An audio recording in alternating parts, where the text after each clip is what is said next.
we look at the fibre length of this silage, it's extremely good because there's a number of a fair distribution of particles that are 5 to 10 centimetres in length, which is very good in terms of making the animal chew and salivate, which buffers rumen pH and maintains rumen health. The other issue here is that you can't over-analyse feed, so frequent checks of the silage in terms of dry matter, particularly energy and protein throughout the stack, allows us to maintain our targets in terms of energy and protein density. Another issue is that ideally the drier the silage can be and still have it ensile properly, the better it is in terms of intakes and animal performance. One of the most important targets that we have in terms of practical feed management, in addition to the behaviour of the cattle at feed delivery, is the residuals in the trough immediately before feed delivery. And what we're aiming for is just a scattering of crumbs,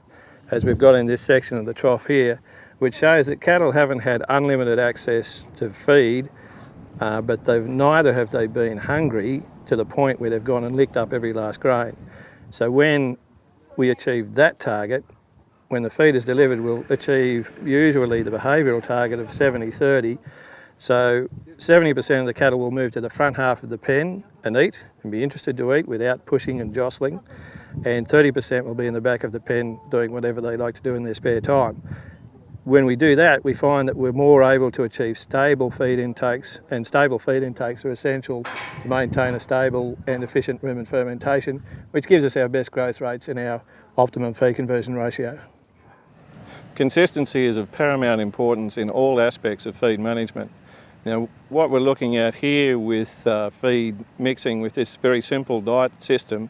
based on high moisture corn and silage is simply to determine that we get our mixing time long enough to get an adequate mix, but not so long as to start to break down the fragment size of the corn kernels from the high moisture corn. So we've found that 5 minutes is more than adequate, and we can probably cut that back to about 3.5 minutes. Now, if we can take 1.5 minutes off mixing time with this simple diet, then on an annual basis that represents a substantial saving in time and money. It also means that if we minimise the time spent mixing and still achieve an adequate mix, that we preserve fragment size, we have less fines and therefore less issues with acidosis and bloat. In more complex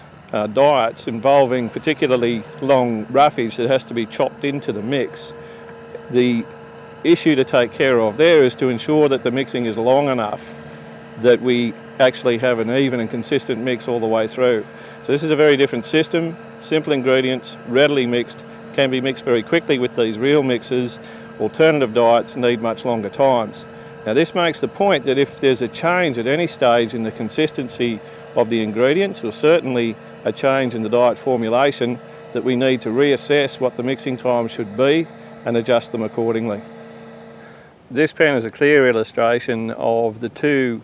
key targets that we aim for in terms of fine-tuning feed delivery and feed allocations. So immediately before the feed was delivered, we had a scattering of crumbs across the bottom of the feed trough,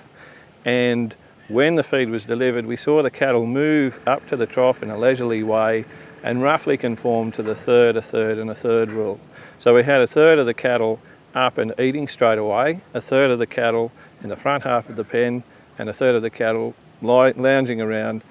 filling in their time at the back of the pen. So the cattle are interested in eating, but they're not hungry and they're not jostling and aggressive trying to get to the feed. If we achieve those targets, crumbs in terms of feed residuals in the bunk, and that third, a third and a third behavioural pattern of the cattle, we know that we're basically feeding them